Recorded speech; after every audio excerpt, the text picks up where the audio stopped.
नमस्कार दोस्तों, आप लोगों का फिर से स्वागत है आपके अपने channel one exam dot in पर। मैं आपका दोस्त, आपका मेंटर भरत सिंह राठौड़ आज आपका स्वागत करता हूं इस चैनल के प्लेटफॉर्म पर। और आज का जो टॉपिक मैं लेकर आया हूं आपसे जो डिस्कशन करने, वो है एबीएसटी, अकाउंटिंग एंड बिजनेस स्टैट्स की जो क्लास है, जो असिस्टेंट प्रोफेसर की, जो कॉलेज लेक्चरर की वैकेंसीज आती है, आरपीएससी इसको करवाता है। और विभिन्न विभिन्न कॉलेजों के अंदर उसकी क्या जो भी वैकेंसी है उस पर आपको as a assistant professor, as a college lecturer आपको वहाँ पे पोस्ट दी जाती है। बहुत अच्छी जॉब है, बहुत ही शानदार जॉब है। उसके साथ साथ जो ग्रेड पे है 6000 ग्रेड पे है, जो कि बहुत ही ज़बरदस्त है। किसी भी वैकेंसी को लेकर हुए जो इस तरह की ग्रेड पे जहाँ पे पैसे मिले, वो बहुत ही अच्छा है। उसके साथ साथ बच्चों को पढ़ाने का काम है, बहुत ही पुण्य का काम है, जो मैं कर रहा हूँ, दूसरी फैकल्टी कर रहे हैं और आप लोग भी कहीं ना कहीं कर रहे होंगे। और इस वैकेंसी को, इस जॉब को लेने के बाद आप भी फ्यूचर में ये काम करेंगे। मूलतः इसकी सारी बातें, जो कैसे कौन एलिजिबल है, कौन क्या है, वो सारे वीडियो अवेलेबल है हमारे इस चैनल के ऊपर। नेट चाहिए होती है या फिर पीएचडी वाले भी इसके लिए अप्लाई कर सकते हैं, राइट। नेट का भी हमारा कोर्स ऑलरेडी लॉन्च है, आप उसको भी सब्सक्राइब कर सकते हैं। फॉर कॉमर्स नेट हमने बैच लॉन्च कर दिया है उसका भी। और अब जो विशेष इसकी अनाउंसमेंट भी कर चुके हैं सर, एबीएसटी का कोर्स भी हमने लॉन्च कर दिया है। और उसके साथ ही क्लासेस स्टार्ट हो गई है उसकी, रेगुलर क्लासेस चल रही है अलग अलग टॉपिक्स के ऊपर। उसमें उसी एबीएसटी के अंदर पेपर 2 है, पेपर 1 और पेपर 2, राइट। पेपर 1 के अंदर 150 क्वेश्चंस आएंगे, पेपर 2 के अंदर भी 150 क्वेश्चंस आएंगे, राइट। हर क्वेश्चन आधे नंबर का है, तो 75 नंबर, 150 नंबर का पेपर होगा। दोनों मिलाकर 150 नंबर होंगे, 75 राइट। और जैसे कि आप देख रहे हो, ये पेपर 2 है जिसके ऊपर 150 क्वेश्चन है और 75 मैक्सिमम मार्क्स है इसके, राइट। ये पेपर 30/9/2021 को इवनिंग वाली शिफ्ट लिखा हुआ है, दैट मीन्स 30 सितंबर को ये पेपर हुआ था। जो पेपर सेकंड, पेपर 1 भी हो गया था 22 अराउंड ऐसे तारीख को हुआ था एबीएसटी का, और ये 30 को हुआ था एबीएसटी का सेकंड पेपर, राइट। और इस पेपर के अंदर सब्जेक्ट जो सिलेबस है, वो सिलेबस भी मैं आपके साथ डिस्कस करूंगा। और अलग अलग फैकल्टीज़ ने भी अपना सिलेबस डिस्कस कर चुके हैं, मैं भी यहाँ पे आपके साथ सिलेबस डिस्कस करूंगा। आज जो क्लास लेकर आया हूँ वो पर्टिकुलर ये लेकर आया हूँ कि जो मैं पढ़ाने वाला हूँ पेपर 2 के अंदर, वो आपको पढ़ाने वाला हूँ इनकम टैक्स। क्या पढ़ाने वाला हूँ आपको? Income tax plus GST law. Income tax plus GST law, यानी डायरेक्ट और इनडायरेक्ट टैक्स दोनों ही पढ़ाने वाला हूँ आपको। और आपको फिर बता दूँ, कोर्स लॉन्च हो चुका है 2023 में, भर्ती अवेटिंग है। वित्त विभाग ने इसको पारित कर दी है, वो भर्ती आने ही वाली है। और जैसे सीईटी का एग्ज़ाम हो गया है, अब इसका रिजल्ट आने के बाद जस्ट उससे पहले भी हो सकता है, सीईटी का कोई इंतज़ार नहीं है इनको। और सरकार इसको, मतलब जाति नहीं कह सकता मैं, अपन कौन होते कहने वाले, पर लास्ट इलेक्शन से पहले गवर्नमेंट इसको क्या करेगी, लॉन्च जरूर करेगी, मतलब नोटिफिकेशन जरूर डालेगी, राइट। तो वैसे भी काफ़ी टाइम से भर्तियों पे रोक तक एक तरीके से फुल स्टॉप्स आता, दूसरी कॉमर्स रिलेटेड भर्तियों के लिए बहुत ही ज़्यादा फुल स्टॉप्स आता सीईटी आने के बाद। तो एक ये अच्छा अपॉर्चुनिटी है उन सारे बच्चों के लिए जिन्होंने एमकॉम कर ली है, नेट कर ली है, या फिर नेट में अब अपीयरिंग है वो भी दे सकता है, नेट अभी देने वाला है वो भी इस एग्ज़ाम को दे सकता है। इंटरव्यू डेट तक आपका क्या होना चाहिए, नेट क्वालिफाई होना चाहिए या फिर पीएचडी क्वालिफाई होनी चाहिए, राइट।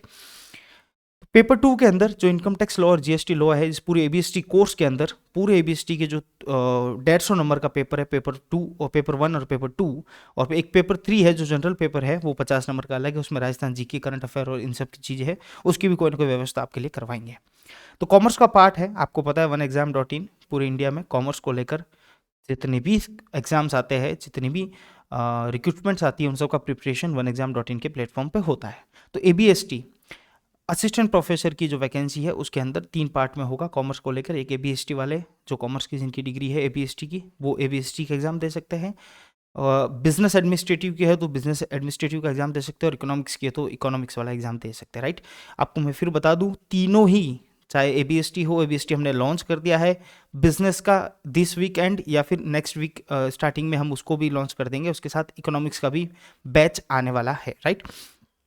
मार्केट में विभिन्न प्रकार की फीस है, विभिन्न प्रकार का बड़े बड़े कोर्स है, उन सब से हम न्यूनतम कोर्स, हमारी सबसे पहला प्रायोरिटी रहती है कि बच्चा उसको अफोर्ड कर पाए, उसी पैसों में हम क्या करते हैं, बैच लॉन्च करते हैं। चलो, बैच लॉन्च हो चुका है एबीएसटी का। मैं आपको पढ़ाने वाला हूँ पेपर 2। पेपर 2 के अंदर भी income tax and GST, income tax और जीएसटी, ये है पेपर 2 का सिलेबस। इनकम टैक्स और जीएसटी, जिसके अंदर पहला है टैक्सेशन, टैक्सेशन में डायरेक्ट टैक्सेशन के ये पार्ट्स है, राइट। इनडायरेक्ट टैक्सेशन में कस्टम है एक, कस्टम ड्यूटी है जो संदीप सर लेंगे आपकी क्लास, राइट। उसके अलावा CGST SGST भी मैं आपको पढ़ाने वाला हूँ। उसके बाद इसी पेपर 2 के अंदर ऑडिटिंग है, संदीप सर पढ़ाएंगे, और बिजनेस स्टैट्स जो पंकज सर आपको लेते हुए चलेंगे, राइट। तो बता दूं मैं आपको पेपर 2 के अंदर टोटल अगर बात करें अपन टैक्सेशन की, उसमें भी अपन बात करें इनकम टैक्स, मैं डायरेक्ट टैक्स नहीं कहकर इनकम टैक्स कहता हूं क्योंकि इनकम टैक्स ही डायरेक्ट टैक्स बचा है इंडिया में अभी वर्तमान में।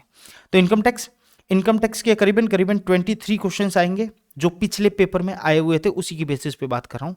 23 क्वेश्चंस आए हुए हैं। जीएसटी के 24 क्वेश्चंस आए हुए हैं, राइट। कस्टम के जो टैक्स की बात करूं तो कस्टम के कोई 13 क्वेश्चन आए हुए हैं इसके अंदर, राइट।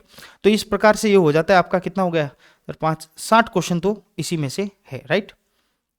उसके बाद ऑडिट के 40 क्वेश्चन है अराउंड पूछे गए हैं, और स्टेट्स के 50 क्वेश्चन पूछे गए हैं, राइट। तो इस तरीके की इसका पूरा उल्लेखन है, इस पेपर का पूरा का सिस्टम है पेपर 2 का, जिसमें ऑडिट के 40, स्टैट्स के 50 और इनकम टैक्स जीएसटी 23, 24 और कस्टम के 13। तो 60 क्वेश्चंस तो यहाँ पे सिर्फ टैक्स के रिलेटेड ही क्वेश्चंस आए हुए इस पेपर के अंदर, राइट। और बाकी पेपर 1 पूरा के पूरा अकाउंटिंग और कॉस्टिंग के ऊपर है, तो उसको आप Pankaj sir already class start हो चुकी है उसकी, और वो चल रही है क्लासेस, ठीक है। और जिन्होंने अभी तक कोर्स नहीं किया, मैं अभी बता दूं आपको, अभी एकदम परफेक्ट टाइम है, अभी आप इसकी तैयारी करोगे 2023 में वैकेंसी जैसे ही नोटिफिकेशन आएगा और उसके एग्जाम के बीच में कोई ज़्यादा समय नहीं रहेगा, तब आपको ये पछतावा होगा कि क्यों ना हमने इसकी पहले तैयारी कर ली, स्टार्ट कर ली होती। तो धीरे धीरे इसकी तैयारी अभी से स्टार्ट कर लो, आपके लिए फायदेमंद का सौदा, फायदे का सौदा रहेगा और फायदेमंद रहेगा आप लोगों के लिए। चलो, मैं कुछ क्वेश्चंस आपके सामने लाया हूं, वो क्वेश्चंस जो पिछले पेपर के अंदर पूछे गए थे, मैं बताता हूं क्या स्तर है इन क्वेश्चंस पूछने का, क्या स्तर है, जीएसटी हो या इनकम टैक्स हो, 2 सब्जेक्ट की ही बात करूंगा मैं अभी। दूसरी फैकल्टीज अपने अपने सब्जेक्ट की बात करेंगे, मैं यहाँ पे आपको इनकम टैक्स और जीएसटी की बात करते हुए चल रहा हूँ, ठीक है।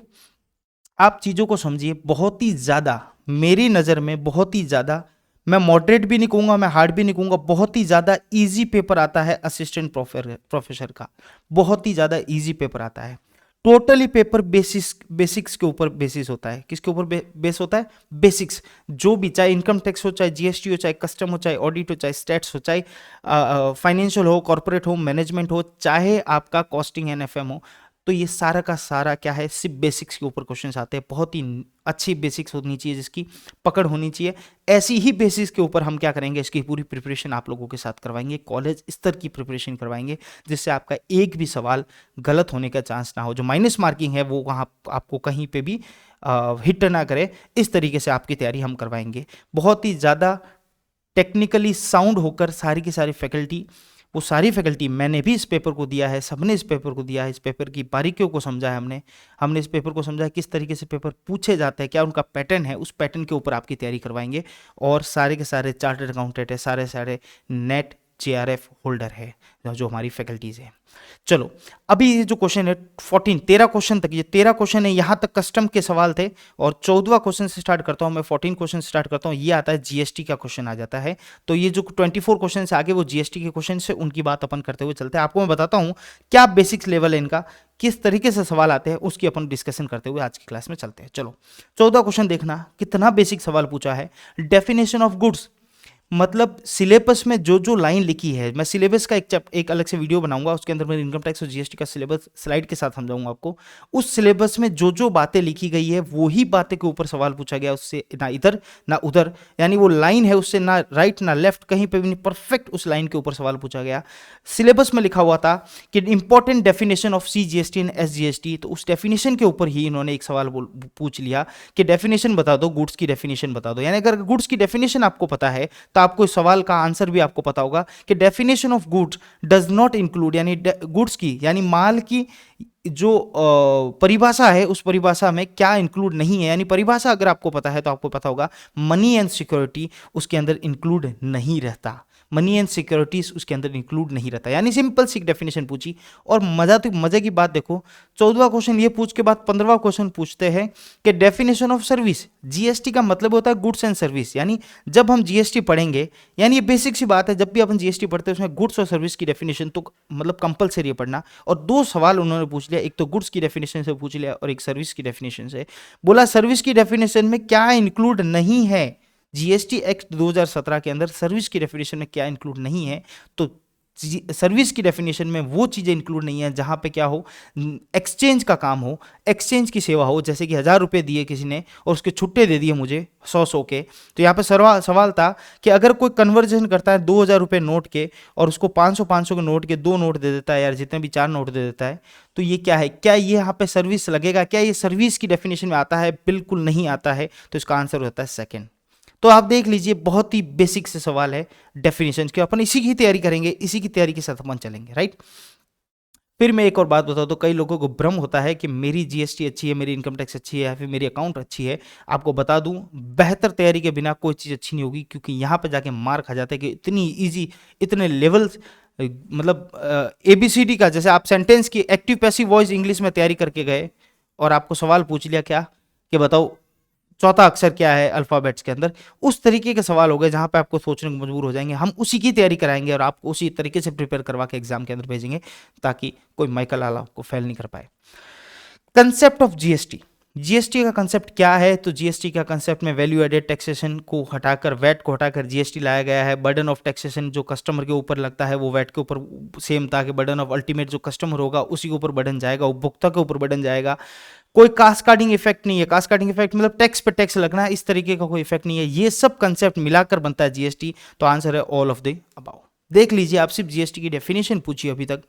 From the following activities and transaction which shall be treated neither as supply of goods nor a supply of service, यानी एक सप्लाई पे ऊपर सवाल पूछ लिया है, यानी supply of goods and services. जब जीएसटी पढ़ेंगे तो सप्लाई की मतलब समझेंगे, किसको सप्लाई माना जाए और किसको ना माना जाए।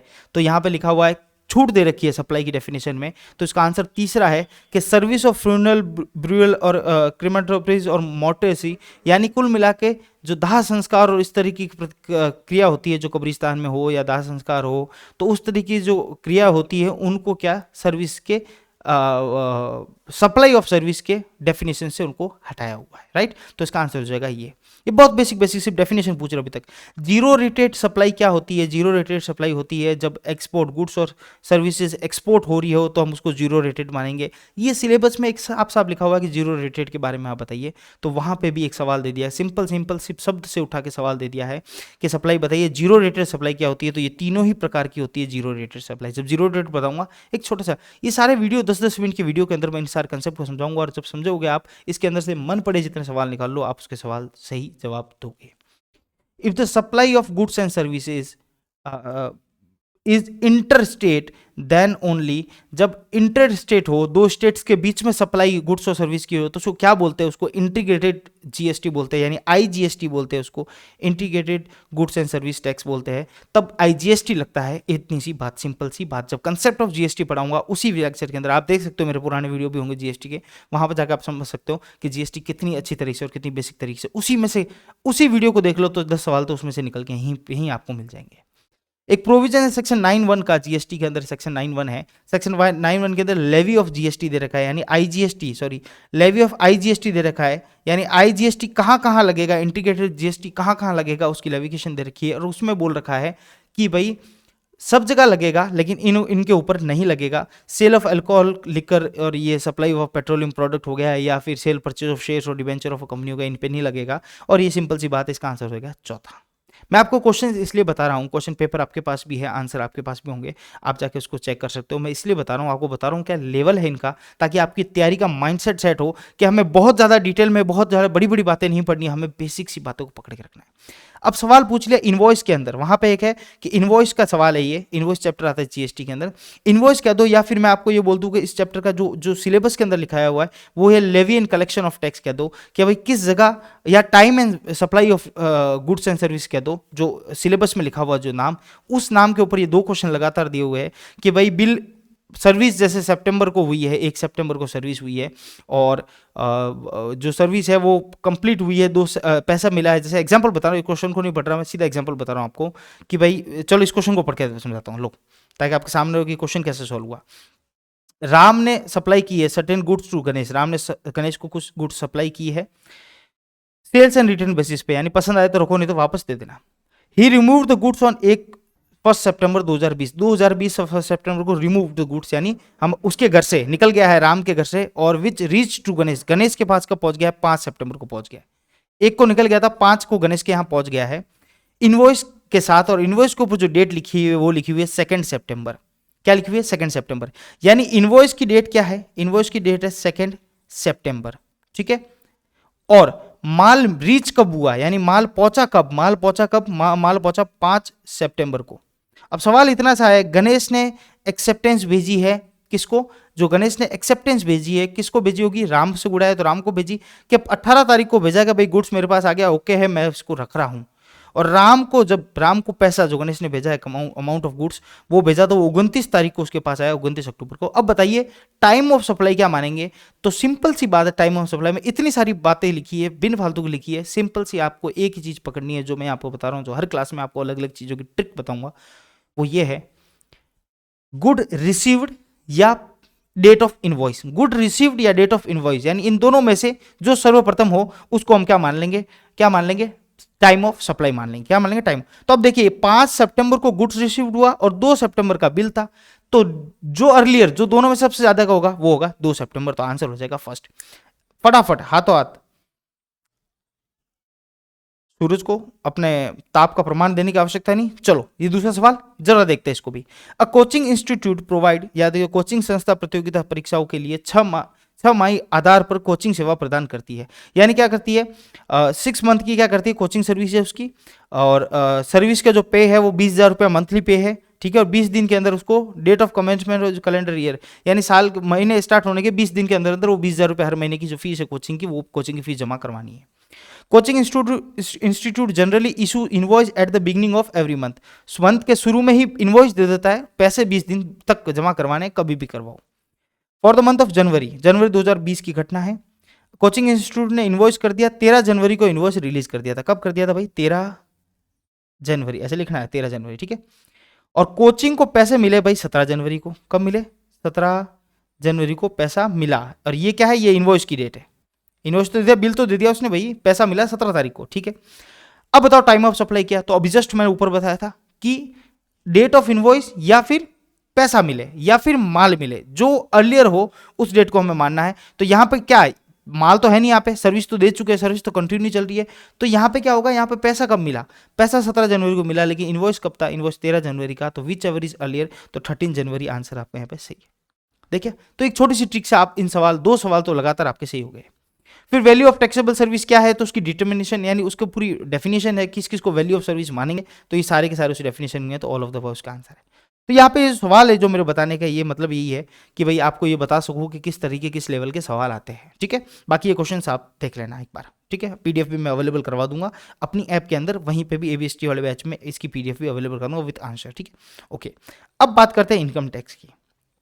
अब बात करते हैं इनकम टैक्स। इनकम टैक्स की भी कुछ छोटी सी झलक दिखा देता हूँ कि किस तरीके के सवाल आते हैं और किस तरीके के सवालों को आपको अटेंड करना है इनकम टैक्स के अंदर। चलो ये स्टार्ट हो गया, कौन सा आ गया रे? 128 बार देखो। On which income deduction section 80C to you shall not be allowed. देखो आप मेरी क्लास दे सकते हो, अभी भी एनटीए यूजीसी एनटीए नेट के ऊपर मेरी क्लास है, अलग से चैनल है वन एग्जाम का, उसके ऊपर मेरी क्लास है और डिडक्शन का चैप्टर कंप्लीट है। पहली ही चीज जो बेसिक चीज है वो आपको बताई जाती है, 80C से यू जो डिडक्शन इनकम टैक्स में मिलता है वो किस पे अलाउ नहीं होता, किस पे नहीं लगता है, उसकी बात कर रखी है। तो वहां पे मैंने बताया है लॉन्ग टर्म कैपिटल गेन पे नहीं लगता, कैजुअल इनकम पे नहीं लगता, इनकम ऑफ अनडिस्क्लोज सोर्सेज जो बिना सोर्स की यानी छुपाई गई किसी साधनों से कमाई गई इनकम पे भी नहीं लगता। तो इन 3 चीजों पे नहीं लगता, यानी ऑल ऑफ द अबव। देखो आप समझ लो, सवाल ये नहीं पूछा 80C की लिमिट क्या है या 80C में क्या होता है, 80U में क्या होता है, ये सारी चीजें नहीं पता, बोले किस पे नहीं लगता, सिंपल सी है तो ये बात बता दो, बाकी छोड़ो, ठीक है। दूसरी बात इसी से मिलता है, ये कैजुअल इनकम का मतलब ये हुआ, जो कैजुअल इनकम यानी एकदम से हो जाए, मतलब सट्टा और कार्ड गेम्स और हॉर्स रेसिंग, ये सब कैजुअल इनकम के अंदर आती है, ठीक है। ओके, अब मैं एग्जांपल बताता हूँ आपको, ये देखो life insurance premium paid not allowed 80C on the policy, यानी बहुत बेसिक सी चीज, 80C के अंदर से भी लाइफ इंश्योरेंस प्रीमियम का एक सवाल निकाला और उसमें बोला गया कि भाई ये जो लाइफ इंश्योरेंस पे करता है इंडिविजुअल, उसको 80C में छूट किस पे नहीं मिलती है। तो खुद की एसएससी के खुद के इंश्योरेंस भरेगा तो उसको मिलेगी, अपनी वाइफ का स्पाउस का भरेगा तो मिलेगी, जीवन साथी का भरेगा तो मिलेगी, लेकिन चिल्ड्रन का भरेगा तो भी मिलेगी, अपने बच्चों को भी भरेगा तो भी मिलेगी। यानी वो खुद तो हो गया, उसकी वाइफ हो गया और इन दोनों का बच्चा हो गया, लेकिन क्या वो अपने अपने फादर साहब का ले सकता है? बिल्कुल नहीं ले सकता, फादर साहब खुद ही ले सकते हैं उनका, और या उनके फादर साहब उनका ले सकते हैं कि वो उनके बच्चे हो गए, ठीक है, यानी चिल्ड्रन माने जाएंगे। तो इस तरीके से सवाल आते हैं। मैं आपको बताना चाह रहा हूँ बार बार कि सवाल, बेसिक सवाल पूछे जाएंगे, और अपन तैयारी पूरी की पूरी बेसिक सवालों के बेसिस पे ही करेंगे, बेसिक सवालों के बेसिस पे ही करेंगे, ठीक है। अब एक देखिएगा, the tax rate on AOP, association of persons, is applicable if the personal income of any member or partner is more than the exemplary limit। तो एक सिंपल सी बात, एक चार्ट में मैं समझाता हूँ कि AOP की इनकम का सिस्टम क्या होता है। अगर वो खुद कोई पर्सनल इनकम उसकी एप्लीकेबल नहीं होती है तो क्या रेट होती है और नॉर्मल क्या होती है। तो एक सिंपल सी रेट पूछ लिया आपको, तो वो रेट कितनी है? Maximum marginal rate 42.744%। इसके अंदर क्या होता है, देखो 30% तो है, फिर इसके अंदर सरचार्ज भी जुड़ गया, इसके अंदर सेस भी जुड़ गया, तो ये इनकम ये टैक्स की रेट कितनी बन गई, इफेक्टिव रेट कितनी बन गई? 42.744%। ओके, तो ये सिंपल सी बात है, इस तरीके से सवाल आते हैं। अब एक सवाल देखो, आपको मैट का सवाल है, ये मैट का यानी मिनिमम अल्टरनेटिव टैक्स का सवाल है कि मिनिमम अल्टरनेटिव टैक्स एट 18.15% है, कंपनी के ऊपर लगता है। अब वो 15 हो गया है, पहले 18.5 था। ये किस पे लगता है? तो ये किस पे लगता है? बुक प्रॉफिट पे लगता है सर। सिंपल सी बात, बेसिक बात है, तो किस पे लगता है? बुक प्रॉफिट पे लगता है। तो इस तरीके से अपन तैयारी करेंगे इनकम टैक्स और जीएसटी की। ये सारे सवाल है, असेसमेंट के बहुत ज़्यादा सवाल थे, सेल्फ असेसमेंट से लेकर सारे असेसमेंट के, यानी असेसमेंट प्रोसीजर को इतनी अच्छी तरीके से समझेंगे कि असेसमेंट प्रोसीजर क्या होता है, उसके नोटिस कब मिलते हैं, कितने दिनों के अंदर नोटिस मिलने चाहिए, ठीक है। और ये असेसमेंट प्रोसीजर में असेसी के पास, यानी जो करदाता है उसके पास क्या पावर है, असेसिंग ऑफिसर के पास, डिपार्टमेंट के पास क्या पावर है, इन सब की बातें अपन करेंगे। कितने टाइम तक नोटिस दे सकते हैं, कितने अमाउंट तक इसको वापस असेसमेंट को रीअसेसमेंट कर सकते हैं, ये सब की बातें करेंगे अपन, इन सब की सेक्शंस पढ़ेंगे अपन, और इनकी सारी बातें करते हुए चलेंगे। देख लो आप, सवाल में बेसिक सवाल आपको पढ़ना है इन चीजों को।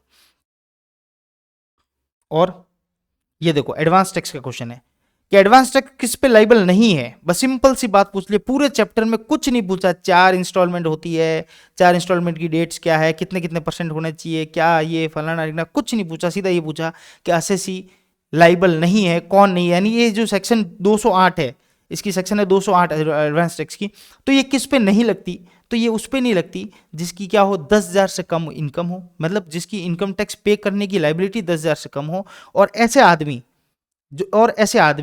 जो आदमी क्या हो, जो आदमी 60 साल या उससे अबाउ हो, प्लस उसकी कोई बिजनेस इनकम ना हो, उन पे नहीं लगती। तो age of 60 year above not taxable, और उसकी टैक्स की कितनी होनी चाहिए? 10,000 से कम होनी चाहिए।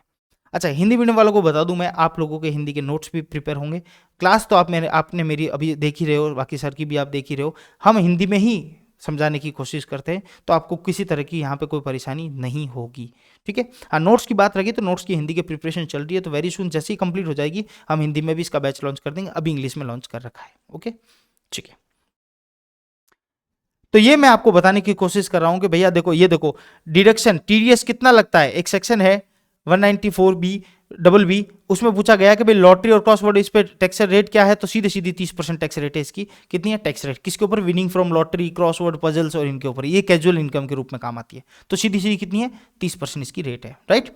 10,000 से ऊपर अगर ये हो तो 30% है। तो ये सारी आप वीडियो देख सकते हैं, फ्री ऑफ कॉस्ट वीडियो भी अवेलेबल है इनकम टैक्स के, तो वहाँ जाके आप इसको भी देख सकते हो। ये सब चीज़ें वो चीज़ें हैं जो बेसिकली पढ़ाई जाती है, ये सब चीज़ें वो चीज़ें हैं जो बेसिकली पढ़ाई जाती है।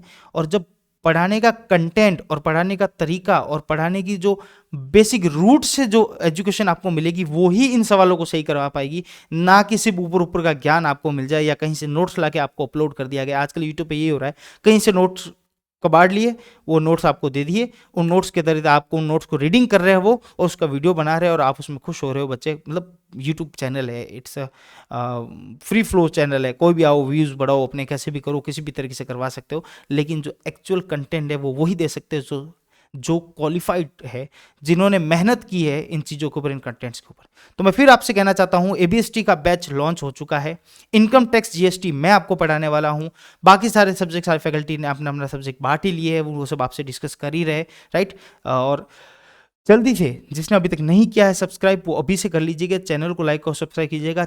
आप इस वीडियो के नीचे बताइएगा कि क्या आप तैयार है एबीएसटी के एग्जाम के लिए, क्योंकि बहुत ज़्यादा क्वेरीज है, बहुत ज़्यादा बच्चे हमारे क्वेरीज आ रही है और बोल रहे थे कि सर आप क्या पढ़ाओगे, आप क्या पढ़ाओगे। तो मैंने आपको आज के वीडियो में बता दिया कि मैं ये चीज़ें पढ़ाने वाला हूँ आपको, और very soon with in 2 to 3 days के अंदर मेरा पूरा फर्स्ट चैप्टर से बेसिक कंसेप्ट से ही अपन स्टार्ट कर देंगे इनकम टैक्स को वापस से शुरू से। ठीक है, बहुत बहुत धन्यवाद आप लोग। ये मैं सवाल ये मेरे बताने का मेन पर्पज़ यही था कि आप लोगों को बताऊँ कि किस तरीके के सवाल आते हैं और सिलेबस कैसे होगा। सिलेबस के डिस्कशन के साथ मैं ये भी बताऊंगा कि कौन से टॉपिक से कितने कितने सवाल पूछे गए थे इस पेपर के अंदर, जो ये 2020 के अंदर पेपर हुआ था। राइट, तो बहुत बहुत धन्यवाद आप लोगों का। आप लोग इतना वन एग्जाम को प्यार दे रहे हैं, इतना वन एग्जाम के ऊपर भरोसा कर रहे हैं। हम आपका भरोसा अभी तक तो हमने टूटने नहीं दिया और आगे भी टूटने नहीं देंगे, क्योंकि हमारा एक ही मोटिव है कंटेंट, एक ही मोटिव है कंटेंट।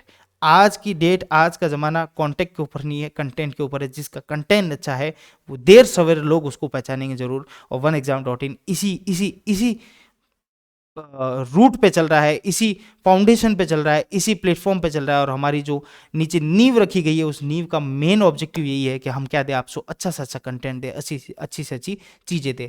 रिजल्ट होना नहीं होना, गवर्नमेंट कोई डिसीजन ले लेती है या एग्ज़ाम को पोस्टपोन कर देती है, पेपर लीक हो जाते हैं, ये सब अपने हाथ में नहीं है। ये हमारे हाथ में नहीं है, आपके हाथ में नहीं है। ये जो गवर्नमेंट कर, हम तो खुल के विरोध भी कर रहे हैं इसका। किसी कोचिंग इंस्टीट्यूट ने इतना विरोध नहीं किया। हमने स्टूडेंट रिफॉर्म बिल्स भी लाया, उसको भी आगे तक पहुंचाया हमने। अब वो उसको फाड़ के या ऐसे गोड़ा करके फेंक दे अगर किसी डस्टबिन में, तो वो उनकी मर्जी। हमने रिफॉर्म्स के लिए भी आवाज़ उठाई, किसी कोचिंग इंस्टीट्यूट आपने देखा होगा नहीं उठाई होगी, क्योंकि सब डरते हैं। और हमारा तो एक ही काम है कि कुछ नहीं होगा तो भी हम सब चार्टर्ड अकाउंटेंट है, हम तो हमारा कहीं से भी कर लेंगे जुगाड़, कोई दिक्कत वाली बात नहीं है। घर बैठ के रिटर्न भरूंगा ना तो भी मैं पैसे कमा लूँगा। राइट, लेकिन पैशन और जो हमारा कंटेंट है, इतने सालों से हम पढ़ा रहे हैं, वही हमारा क्या रहेगा, वही हमारा बेसिस रहेगा। और उसी बेसिस के ऊपर OneExam.in का फाउंडेशन नींव लगी हुई है। और आप लोगों को प्यार हमेशा मिला है। जो बच्चे जानते हैं कि जो अच्छी अच्छी एजुकेशन और जहाँ पे बेस्ट तरीके से जो एजुकेशन मिल सकती है, बेस्ट क्वालिटी के साथ, बेस्ट कंटेंट के साथ, बेस्ट क्वालिफिकेशन के साथ जहाँ पे एजुकेशन मिल सकती है, वो OneExam.in का प्लेटफॉर्म है। और ये आप लोगों ने हमेशा साबित करवाया, हमेशा हमें ये प्रूव करवाया, हमेशा ये हमें मोटिवेट किया आपने। और उसी की बदौलत है कि आज हम असिस्टेंट प्रोफेसर के साथ, जूनियर अकाउंटेंट के साथ, UGC नेट के साथ, NTA के साथ हम ये सारे एग्जाम्स आपके लिए ला कर आए, और अच्छे अच्छे कंटेंट के साथ हम ये चीज़ आपके लिए लेकर, और बच्चे हमसे जुड़े हैं। बहुत बहुत धन्यवाद। मैं अगले क्लास के सेशन के अंदर सिलेबस डिस्कस कर लूँगा। सिलेबस में ये भी बता दूंगा कौन से सवाल कौन से टॉपिक से कितने आए हैं, और उसके बाद अपन बेसिक कंसेप्ट से क्लास स्टार्ट कर देंगे। आप लोग ऐसे जुड़े रहिए OneExam के साथ, और जिसने अभी तक नहीं किया फटाफट कर लीजिएगा। फीस मैं हाइक कर दूंगा बाद में, अभी नहीं। अभी जो फीस है वही रहेगी, और बाद में इस फीस को हाइक कर दी जाएगी। बहुत ज़्यादा नहीं करेंगे, हम हमेशा न्यूनतम ही रखते हैं। जो हमारी कॉस्ट लगती है लगभग उससे 20% ऊपर रखते हैं भाई, सीधी सी थ्योरी है। सारे चार्टर्ड अकाउंटेंट है, हमें हमारी गणित आती है कैसे निकालनी है। ठीक है, तो आप देखा होगा मार्केट में 20-20 हज़ार रुपये ABST की फीस है यार। मैं तो मतलब पिछली बार मैंने देखा था 20,000 यार, इकोनॉमिक्स की फीस है 20,000। ये अपने बिजनेस और इसकी कर रहे हैं 20-20 हज़ार रुपये फीस है। इतनी कोई फीस लूट मचा रखी है, इतनी कोई फीस होती है क्या यार। अब वो बच्चा वो मर जाएगा, 20 हज़ार रुपये सिलेक्शन की कोई गारंटी नहीं है। मतलब इस तरीके से आप पढ़ाई नहीं रहे हो, उनकी कंटेंट्स देख लो आप। इतनी फीस लेना कहीं पे वाजिब नहीं होती। और बाकी आप लोग सब समझदार है। मिलते हैं अगली क्लास में सिलेबस के साथ। बहुत बहुत धन्यवाद, नमस्कार।